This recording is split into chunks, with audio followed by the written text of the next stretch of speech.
My mother was very young, and she had some problems with substance abuse, and she just wasn't capable of caring for us. There was just me and my sister.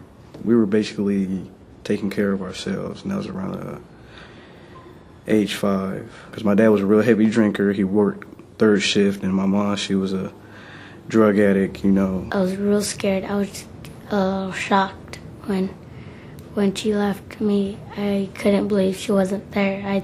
She was probably drinking or something.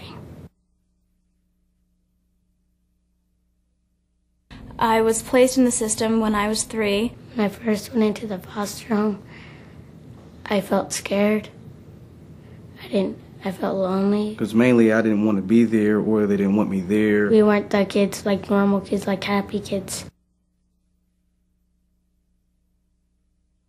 Well, I was in foster care for 10 years, and I moved about 14 times. In the span within a year, I was out of 5 homes. When my real mom used to be with me, when she'd leave all the time, it felt like I'd never had a mom before. Being in a courthouse, you're scared, nervous. It's this big building with all these people. Long hallway, a whole bunch of people, you know, talking about me. It was really difficult. I thought I was never going to see my brothers and sisters again. You wonder where your mom or dad went, and you wonder where you're going to end up at, and you just hope it's a good outcome. But most of all, you want to go home. All kids like me want is a chance. The program is referred to as CASA, Court-Appointed Special Advocates. And that's a rather fancy name for trained volunteers who are appointed by judges to speak for the best interests of a child. In some places we're called CASA volunteers. Other places we're called guardian ad litem. In some places they're also called pro-kids and child advocates. As CASA volunteers, we represent abused and neglected children in juvenile court. I thought, actually, this is the best way that I could affect change for children.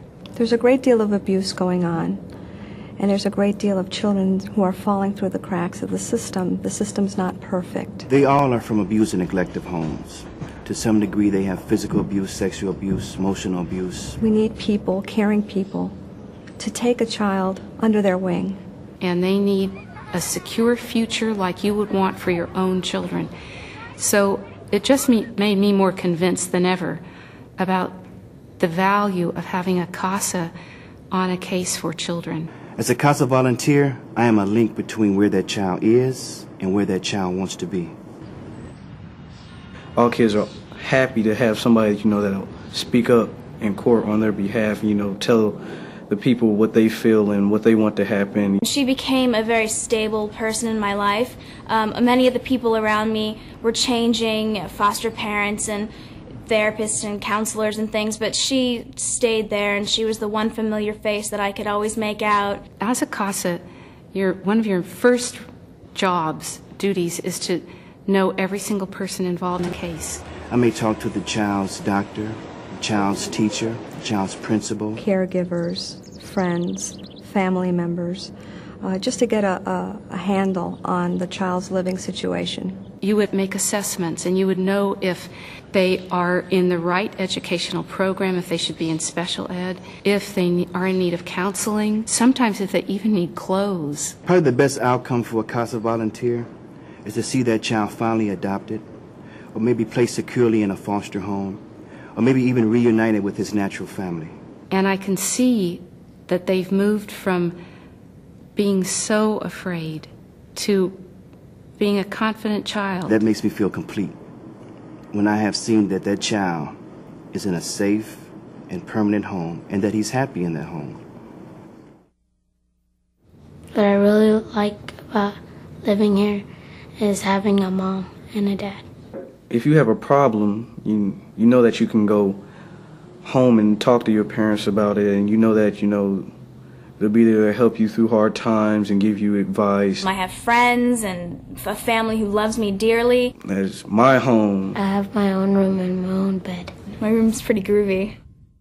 For me personally, it's been such a privilege. I just love every one of them, and I really feel I know them.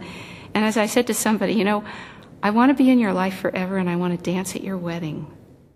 My guardian ad litem changed my life. She stood up for me, she spoke for me, and now this is my home.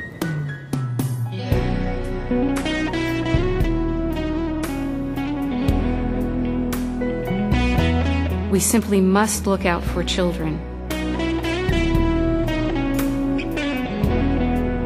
We must care enough to give a little bit of our time so that children are not afraid, so that they're hopeful, and that when they go to bed at night, they don't stay awake wondering if anyone will ever love them again. Did you ever know